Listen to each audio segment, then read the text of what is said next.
I need a raise, Victor said while in cup form. Me too, the goddess Shesha replied. The reptilian deity and Camilla had settled in the hidden chamber, the skeleton guards bowing before them.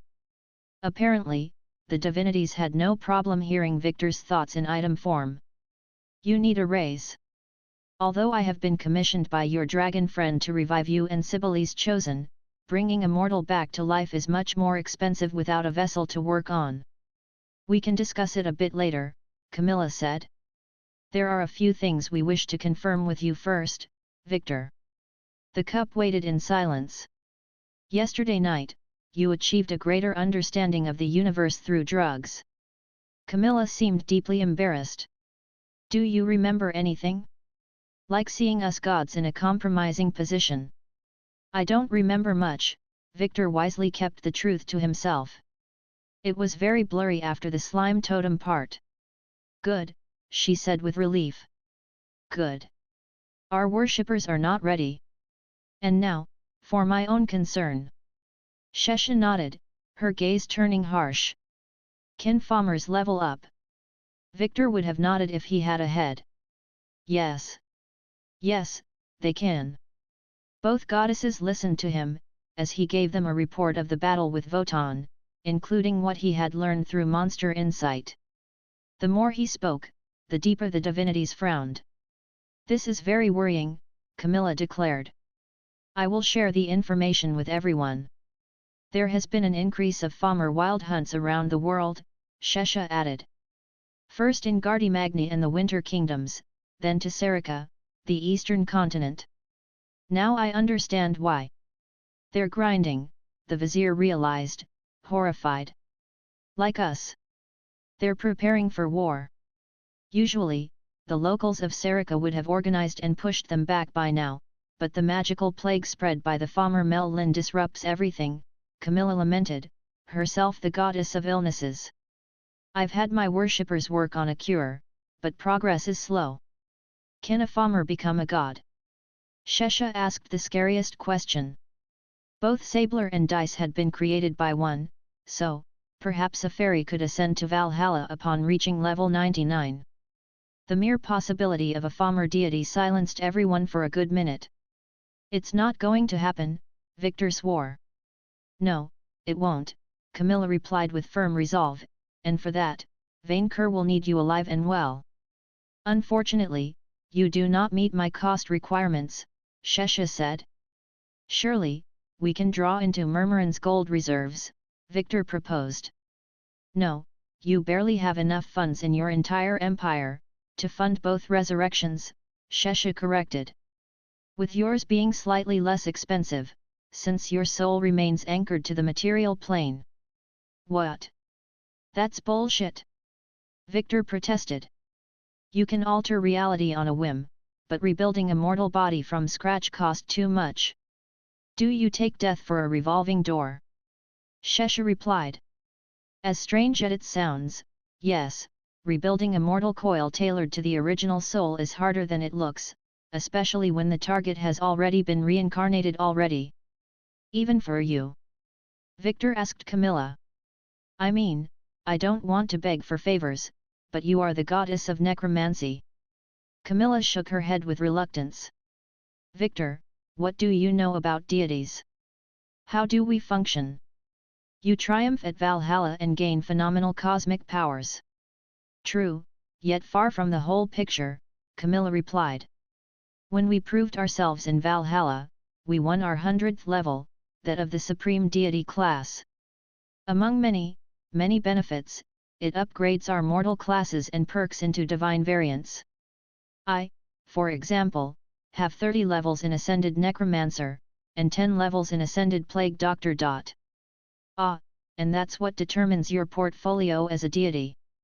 Victor guessed. Shesha must have been a capped merchant, and you a necromancer. But that also means that our cosmic powers, while vast, are bound by our choice of classes, and we cannot change them after apotheosis. Thanks to a divine perk, Shesha can buy anything, even a new life, if mortals pay her enough money by the system standards. Of course, I take a 20% cut, the goddess of commerce said. I cannot let a crisis get in the way of my profits. Since I never had levels in classes that could allow true resurrection, I can only revive my followers as undead beings, Camilla said with sadness. As far as I know, outside of Shesha, only Sabler and Dice could fully revive you, each through a different method. While you can revive me, but only as an undead. As the goddess of death, I can do so indeed, Camilla said. But I would prefer you to return to full life. Hey? Victor too, since he liked being alive, but why was the goddess of necromancy opposed to him becoming an undead? Because she wanted him to become one on his own? If you are destroyed as an undead, you will have no more do-overs, Camilla explained. Unless you take levels in the Lich or Draco-Lich class, and you do not meet the requirements for either.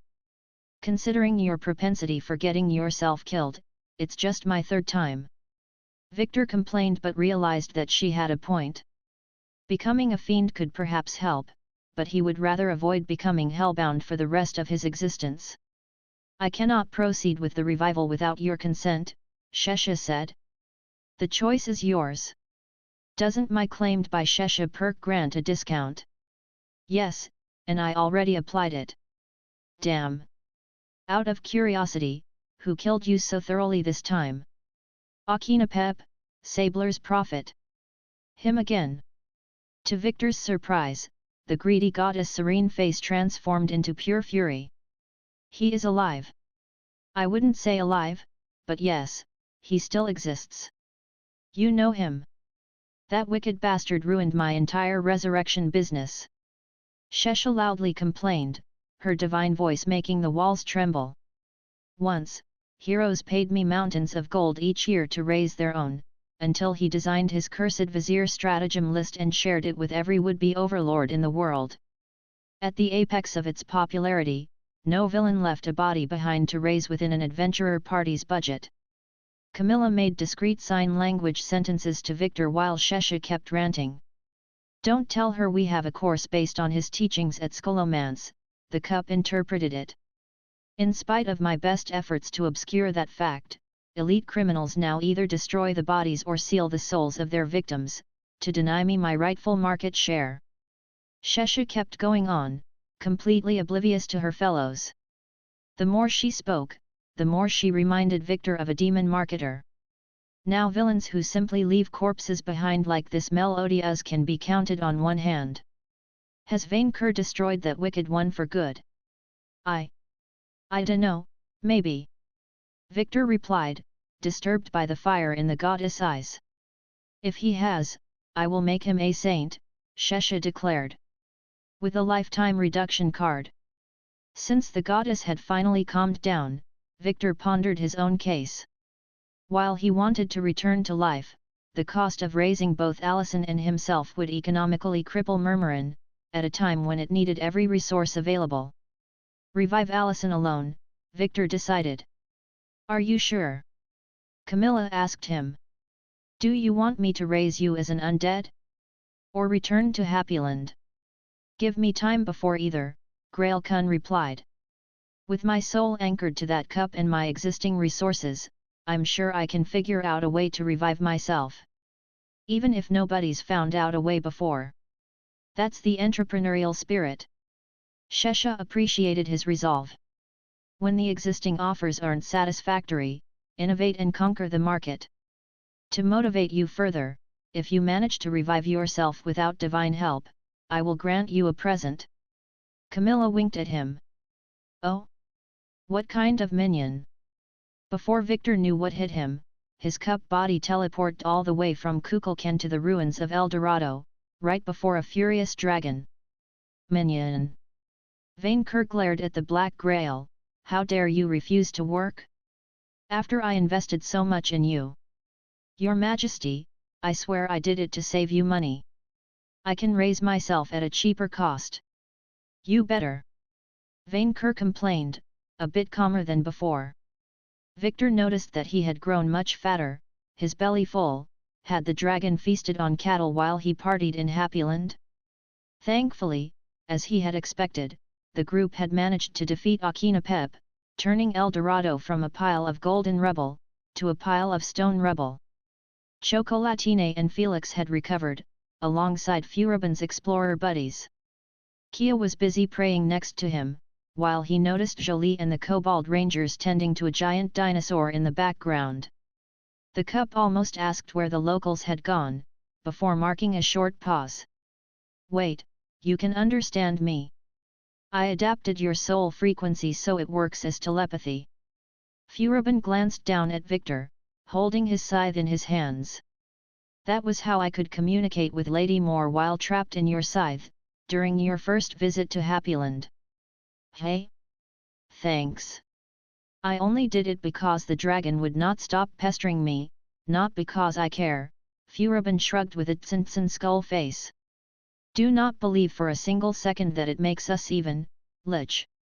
The two nemeses glared at one another, Victor almost seeing the lightning between their eyes. "Finally, Manling, you have taken a form befitting of your station." Felix the cat licked his whiskers, while Vainqueur was too busy glaring at his enemy to pay attention. "You have become the perfect litter box." "No," Victor complained, but the cat already started climbing him. "Somebody save me! Help! Felix, bad cat!" Chocolatine quickly grabbed Grailkun and kept her close to her chest, far away from the feline's vicious attention. Victor would have found the situation comfortable, could he feel anything. "So, Vic, I only ask the goddess Shesha to revive Allison." Kia briefly interrupted her prayers. "I can only cast contact deity so many times." "Yes, I will figure out a cheaper way to revive myself, and as they say, ladies first," Victor replied. "You better. I would be loath to adventure with a crippled party." Victor paused. "What? No way I'm letting you go anymore, your party always gets the best fights," Kia declared with an air of finality. "I have also come across highly sensitive information that we need to discuss." "Me too. It's about the farmers, isn't it?" The paladin nodded. "You remember the adventurers who ambushed both our teams? Those with the rifles and earth weapons?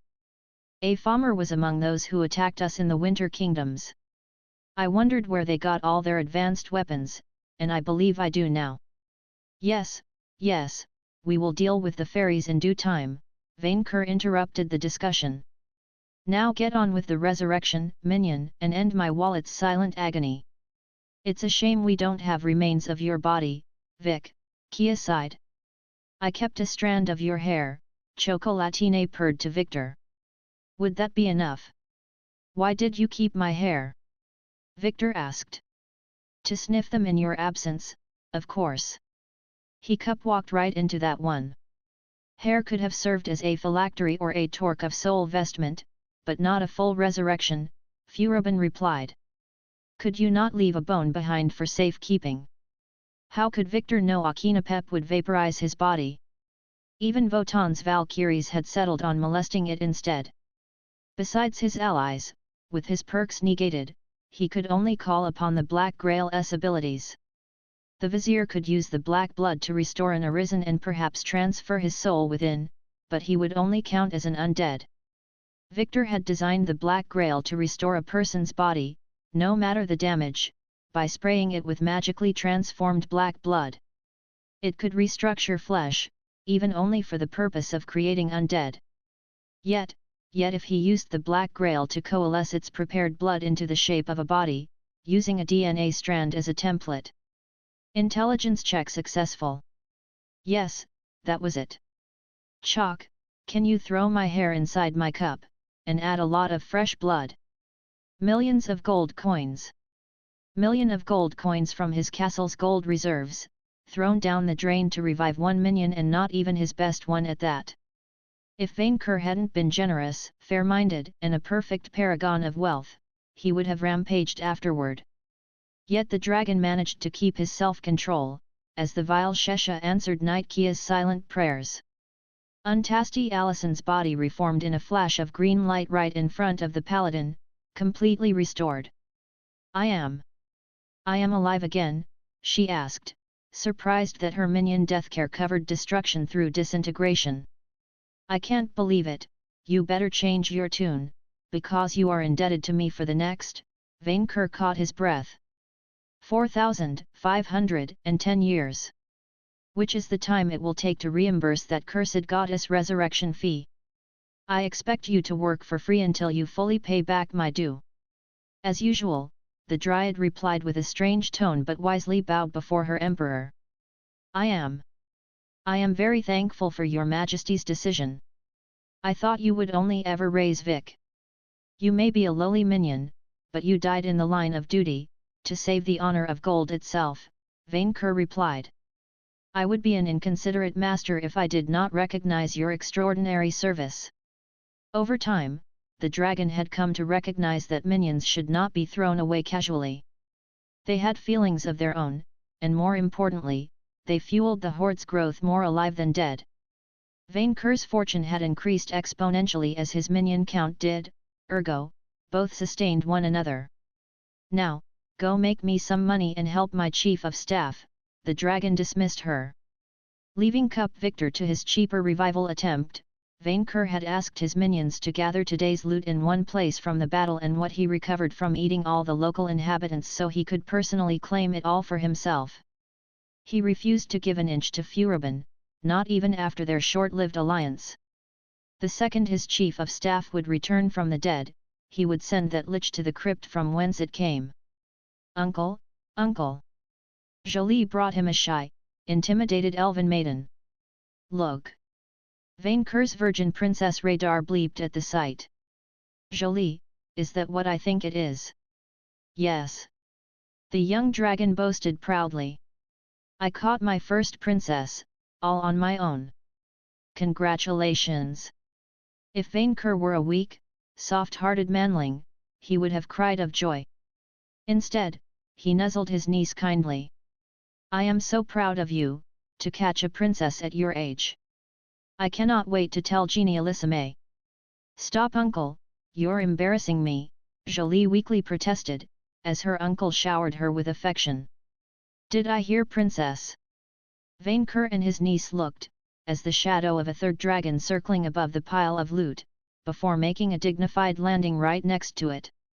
The red dragon instantly recognized the gold statue from El Dorado's main square, brought back to life after the curse ended.